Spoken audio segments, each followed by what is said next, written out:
Mesdames et messieurs, bonjour, bienvenue dans le bœuf politique. Je reçois aujourd'hui quelqu'un que vous connaissez, car vous le savez, chroniqueur à 16 heures perdues sur JMTV+. Nous étions allés ensemble rencontrer le père Louis Jean Gabriel, procureur près de la Cour suprême au Cameroun. Donc, il s'agit de Bernard Bragard, mon frère, mon père, mon ami, ancien maire de la ville de Coucouron, dans la région parisienne, ancien conseiller technique de Mars Gallo, ancien collaborateur de François Hollande, ancien traducteur de Nelson Mandela à Paris. Je vais m'arrêter là, parce qu'il a fait tellement de choses que j'ai envie de demander parfois.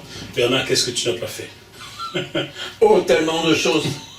J'espère que je n'ai pas trop fait de bêtises. Ancien explorateur de l'ouest du Cameroun, village Bamileke, il m'a mis les photos qu'il avait prises au Cameroun il y a 47 ans. Ancien coopérant au nord du Togo. Bon, allez, Bernard. À votre santé. À votre santé, oui. Nous buvons du bon vin espagnol. Espagnol. Communauté européenne. J'ai voulu être franchoué en disant de France. Non, tu m'as vendu, là. Non, pas de... Gracias, espagnol. Bernard, je vais te faire réagir sur l'actualité. Nous allons commencer par quelque chose qui s'est passé ces jours-ci en Algérie. La France vient de rétrocéder à l'Algérie des crânes datant d'il y a 2 siècles. C'était les crânes des chefs de tribu, des résistants qui s'opposaient à la colonisation française en Algérie. Ces crânes étaient gardés au musée de l'Homme, ici à la place du Trocadéro, donc tout proche de la Tour Eiffel. On vient de les rendre à l'Algérie. C'est tragique. C'est tragique d'imaginer qu'on ait même pu décapiter des gens, car les crânes étaient suite à des décapitations. Par l'armée française. Par l'armée française, par les occupants d'un pays qui n'était peut-être pas libre, enfin qui n'était pas sous l'autorité française, et la colonisation a décidé, pour aider les Français qui avaient des difficultés. J'ai un de mes ancêtres qui est parti en Algérie, à qui on a remis des terres, en appelant des colons à aller s'occuper de ce pays qui était sans intérêt, puisqu'il n'y avait pas de culture, alors qu'il y en avait, mais il y avait des zones où des Français, mais pas simplement des Français, en fait ça a été la Méditerranée, la colonisation française en Algérie. Il y a tout l'arc méditerranéen, il y a les Portugais, les Portugais ne sont pas méditerranéens, enfin les Espagnols, il y a des Maltais, il y a des Italiens, et vous faites... Mais la France a décidé qu'on allait... Les discours connus de Jules Ferry, un magnifique, extraordinaire homme pour l'éducation, qu'on allait amener la civilisation à des gens inférieurs. À des indigènes. À des indigènes, des gens inférieurs, qui n'avaient pas assez de culture et d'intelligence, alors que nous, en Europe, nous en avions. Donc on allait leur amener, c'était pour leur bien. De force, en plus. Ils auraient dû nous remercier en plus. Ah ben ouais, en plus, ouais, c'est ça. Alors que, qui connaît un peu l'histoire, notamment médiévale, la plupart des érudits étaient d'origine nord-africaine. C'est eux qui ont sauvé la connaissance de ce qu'on a appelé l'arc méditerranéen, tout du moins les connaissances livresques en mathématiques, en sciences, en médecine. Ça c'était en quoi? Au 11e, 12e, 13e siècle, jusqu'à l'Inquisition, je crois. Ils ont copié tous les livres, ils ont avancé la philosophie, ils ont avancé les mathématiques. Et les Européens qui pendant 5 siècles, ou 6 ou 7, on ne sait plus, ont nié la connaissance, ont privilégié la guerre, et bien heureusement qu'il y avait ces érudits arabes, mais pas seulement arabes, kabyles. On oublie souvent, lorsqu'on parle du Maghreb, qu'il n'y a pas seulement des Arabes, mais aussi des Berbères, et donc toujours un mélange. Et des Noirs. Et des Noirs, et des Noirs. Et donc on se trouve assez extraordinairement avec la Troisième République, qui est une république démocratique, anti-conservatrice, royaliste, a décidé que la civilisation, nous l'avions et on allait la porter à ces pauvres gens. Non, l'imposer et la porter, c'est oui, mais enfin, quand on arrive avec des fusils, on voit bien les conquistadors au Pérou, ils arrivent avec des fusils, des chevaux, les indigènes un peu concons les accueillent, enfin c'est presque les gens qu'on a... Alors après il y a des coups de fusil, après il y a des exactions, après on exécute, après on torture, mais enfin c'est après parce que les gens ne comprennent pas trop... Pourquoi j'ai voulu qu'on parle de ce sujet, Bernard? Ce matin, j'ai écouté chez mes confrères de la radio RMC, dans l'émission La matinale de Jean-Jacques Bourdin, quelqu'un que j'apprécie beaucoup, qu'on verra de moins en moins dans une semaine sur les antennes. J'ai écouté la chronique de Nicolas Poincaré, quelqu'un que j'aime bien, mais qui... J'ai été ahuri en écoutant Nicolas Poincaré expliquer l'histoire de ces crânes qu'on restitue, des crânes des personnes qu'on avait décapitées, ce qui est déjà un crime contre l'humanité. Nicolas Poincaré explique tout cela, mais finit par dire que c'est le nouveau président de la République algérienne qui exige désormais des excuses venant de la France pour ces décapitations, des excuses pour la colonisation, l'occupation de 132 ans, des excuses aussi pour ça. Il termine en disant... ce président est de la junte militaire qui dirige l'Algérie depuis 58 ans. Son fils avait été appréhendé pour trafic de drogue et a été libéré juste après l'élection de son père, comme quoi ceux qui demandent des excuses ne sont pas exempts de tout reproche. César Mamel t'a posé cette question, si peut-on traiter les méfaits de la colonisation française sans mépris pour les coloniser? Oui, ça... Malheureusement, ça dure depuis toujours, puisque quels ont été les moments de l'indépendance algérienne où les dirigeants algériens ont une reconnaissance des pays occidentaux comme étant démocrates et méritant que l'on s'intéresse à leurs bobos, à leurs anciennes tragédies. Bouteflika, j'ai connu, pas Bouteflika, mais enfin j'ai connu des opposants à Bouteflika qui disaient, bon, c'est vrai que cet homme-là était un héros de la Révolution, mais enfin, d'après ce que je sais, il était dans une wilaya où il n'y a jamais eu un coup de fusil tiré. Ah, d'accord. Donc on pouvait dire Bouteflika, t'as rien à dire. Mais tous les héros de la révolution algérienne, car c'est une révolution, ce ne sont plus des événements, paraît-il, on a changé de vocable, tous ces héros méritent autre chose que l'on renvoie des dirigeants qu'ils n'ont pas eux-mêmes choisis, tous ces victimes méritent autre chose de la France que de renvoyer à des, à des despotes ou à des gens qui ne méritent pas d'avoir la Légion d'honneur alors qu'on en a donné à de nombreux.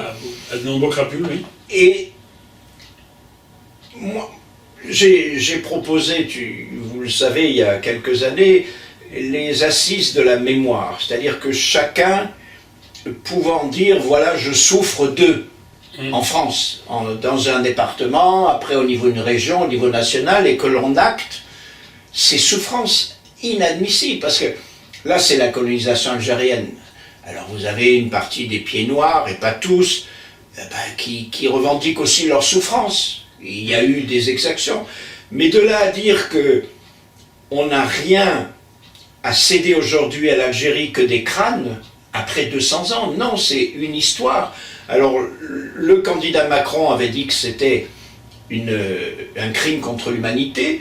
On lui est tombé dessus, il a presque dû rétro-pédaler en disant le crime contre l'humanité n'était pas reconnu à l'époque et qu'on ne peut pas plaquer à aujourd'hui des histoires anciennes. Mais enfin, si on pense l'esclavage, si on pense la Shoah, si on pense la colonisation, si on les faisait aujourd'hui, ce sont plus que des crimes contre l'humanité. Ben oui. Ce sont des horreurs. Oui. Et la difficulté, et là je suis en désaccord avec Mitterrand, avec bien d'autres par rapport de mon camp, qui est à gauche, mais pas seulement, c'est de dire, il faut reconnaître, s'excuser, je pense que c'est presque trop facile. Il faut acter les souffrances. Il faut dire, oui, la France a fait ceci, ceci, cela. Oui, la France a tué, torturé, poussé des gens Décapité. Décapité. Oui, on a contre le pays Bamileke au Cameroun, je sais que c'est quelque chose qui vous... Ce sont des faits. Il y a les archives, on les retrouve. Moi, j'ai vu des archives au Sénégal, la manière dont on s'occupe du calife Bamba, on ne peut pas nier. Il suffit de dire oui. Mais, c'est de dire oui, mais aujourd'hui, maintenant, avançons. Quels sont les crimes qui sont faits aujourd'hui et pourquoi? Une fois qu'on n'a pas apuré le passé, parce qu'on n'appure jamais le passé, mais au moins, on a dit, voilà. Les excuses, c'est trop facile. Oui, si je comprends, Bernard, pour toi, il faut que la France acte les souffrances des anciens colonisés aujourd'hui. Ah, mais c'est pour moi un acte, c'est-à-dire qu'on recueille des témoignages de tous côtés. Et puis après, on présente ça à l'Assemblée nationale et au Parlement, qui par une décision, fait un acte de... Voilà. Ça ne veut pas dire que moi je ne me sens pas coupable de ce qui s'est passé, mais j'en suis acteur aujourd'hui n'en ayant pas décidé que ce passé n'est pas le passé dont je suis fier, même si on en tire des bénéfices économiques, stratégiques. Mais il y a au moins une nécessité d'un acte. On a parlé de Chirac, qui a enfin reconnu que l'État français n'était pas la France, comme le disait De Gaulle, mais qui a reconnu que c'était quand même une responsabilité de la nation française, même si ce n'était pas ce que l'on voulait, ce qu'on le revendiquait. Et Hollande, plus ou moins, a fait des excuses, mais... A trouvé que le génocide Bamileke était des exactions. Il a reconnu des exactions au Cameroun, comme peut-être en Algérie. Mais le pays Bamileke, vous le savez bien, on a aussi décapité des gens, on les a mis sur des carrefours pour impressionner les gens. Moi, vous rappeliez que j'étais allé au Cameroun il y a longtemps, 47 ans, je me suis trouvé, je viens de retrouver ça grâce à notre amie commune Louise, à aller voir les chutes où l'on jetait... Où l'armée française jetait des nationalistes. Des nationalistes qui n'avaient rien fait de mal, même au niveau pénal. Parce qu'aujourd'hui, si on parle de Hong Kong, maintenant il y a des lois... Non, là, ils ne faisaient rien que de se réunir pour penser, ce qui est quand même, d'après les logiques de la patrie des droits de l'homme, que l'on revendique en France, à juste titre, parce qu'on a quand même avancé, les gens qui se réunissent sans porter atteinte à la sûreté de l'État, ils ne méritent pas qu'on les décapite ou qu'on les précipite dans une chute. Bernard, la question initiale était celle-ci. Peut-on en France traiter les méfaits de la colonisation sans mépriser les colonisés, comme l'a fait Nicolas Poincaré, chroniqueur dans la matinale de Jean-Jacques Bourdin sur RMC. Aujourd'hui, nous sommes le 7 juillet 2020. Encore aujourd'hui, je dirais non, on ne peut pas, parce qu'il y a des logiques d'une partie de la population française qui ne veut pas, une partie importante, ne veut pas de repentance, on entend ce mot repentance, ne veut pas, mais ce sont des faux-semblants. De toute manière, ça sera acté un jour. Moi, c'est ma conviction, j'en parle pour le Cameroun, tout ce qui se fait aujourd'hui, pour l'Algérie, pour tout ce qui se les fait pays d'Afrique, et consigné. En plus, nous sommes des pays décrits. Alors, je vais faire quelque chose de rapide, mais il y a quand même une saison. Les nazis ont tout écrit. On a pu remonter dans les convois le nombre de personnes, les noms, on avait le nombre de cheveux, les nombres de lunettes, tout est marqué. Et l'Europe, notamment la colonisation française en Afrique, a tout consigné aussi. J'ai vu au Sénégal, avons donné à l'espion machin tant d'argent qui vient pour dénoncer le calife Bamba. Vous avez tout, donc c'est pas une histoire de nier en disant ben on sait pas trop, vous savez c'était compliqué. Il y a des faits. Et si ces faits étaient mis, alors je dis pas qu'après l'acte veut dire ou réparation ou excuse, je dis que voilà, on acte, voilà, la France a fait ça. Après, les populations, les historiens, mais pas les historiens seuls, vont s'approprier quelque chose qui sera reconnu par l'État français, puisque ce sera un acte parlementaire. Mais de là à laisser ou aux historiens des colloques, ou à quelques citoyens, dont moi, d'essayer de réveiller les consciences. Non, il faut que ça soit une décision. J'ai proposé ça en 2004, donc ça fait 16 ans, c'est pas nouveau. Les assises... On t'aurait écouté que ce pays irait mieux. Hein. Vu ton livre, d'ailleurs, chez téléspectateurs, voient ce livre, Le général de gauche, on aurait lu ce livre, on aurait appliqué ce livre au programme, la France irait nettement mieux. Mais c'est-à-dire, on aurait avancé, parce que la France a aucun intérêt. Ma difficulté de comprendre ces bêtises d'une partie de la population française, c'est que nous sommes un pays tellement multinational, tellement d'origines diverses, que si l'on appuierait par un acte, pas simplement sous le tapis, tous ces gens qui viennent de partout, qui se reconnaissent français, deviendraient d'extraordinaires champions de la pays des droits de l'homme, parce qu'on l'a reconnu, de l'économie mondiale, plutôt que de continuer à faire du post-colonialisme, néocolonialisme, et soutenir, j'allais rapidement, vous m'en excuserez, des crapules. Qu'on installe, qu'on garde, que l'on dénonce, mais avec une méconnaissance. Alors là, j'ai été très meurtri depuis une quinzaine d'années, une méconnaissance totale de l'Afrique. Avant, on se plaignait de Focard, on se plaignait des Tonton Madi, mais on connaissait quand même l'Afrique. On avait des contacts. Maintenant... C'est Bolloré et Bouygues qui connaissent l'Afrique. Oui, mais ça, je suis déjà intervenu dans une interview avec vous. Les grandes entreprises ont plus appréhendé les réalités économiques que la France. Bon, la France, bah oui, on a des ex-empires, mais les ex-empires ne sont plus en phase idéologique, ni en phase économique, ni en phase de reconnaissance. La seule chose que la France fait encore, ce sont les accords de défense et d'intervention.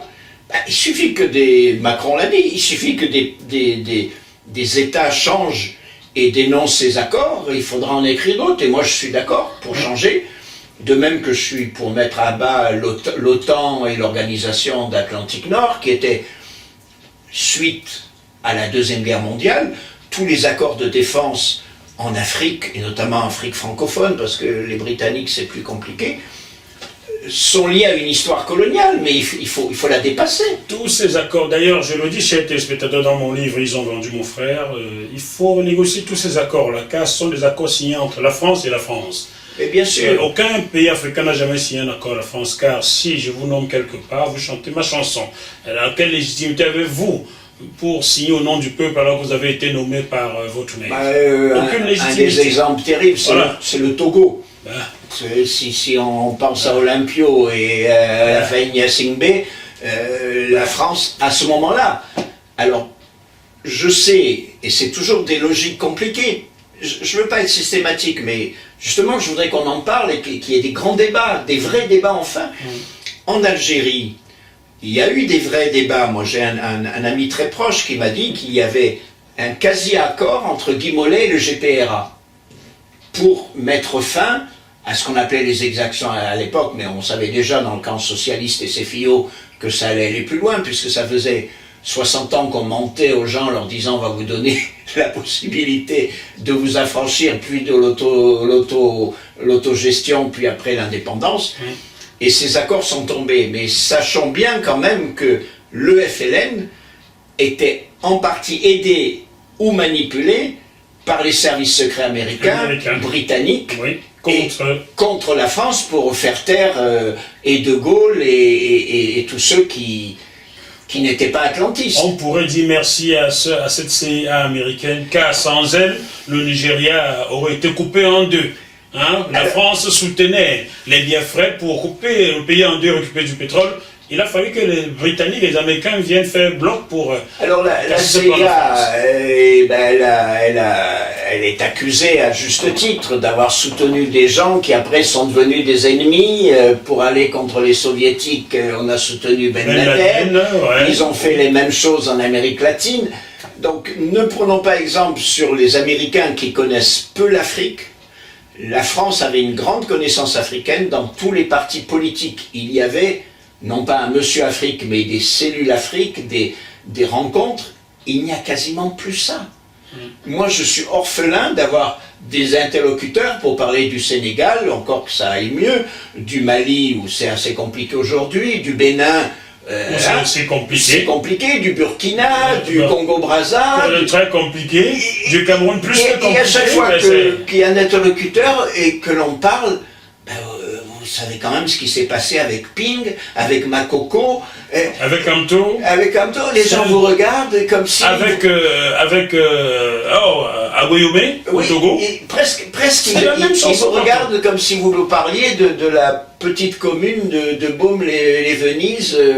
J'ai dit, mais ce sont des pays très importants où on a laissé, et c'était un point, où on a laissé quasiment les grandes multinationales pro-françaises, Elf et autres, diriger les politiques. Très bien Bernard, on se retrouve dans quelques minutes pour la seconde partie, mais avant, est-ce que vous voulez bien me passer quelques cerises? Ah, les belles cerises. Cela nous permet de rendre hommage à quelqu'un que j'aimais beaucoup, qui chantait ceci: ah, qui viennent au moins le temps des cerises, avant de claquer sur mon tambourin, avant que j'ai dû boucler mes valises, et qu'on m'ait poussé dans le dernier train. Chers téléspectateurs, on se retrouve dans quelques minutes dans la seconde partie de cette émission qui parlera du temps de travail en France. A tout de suite.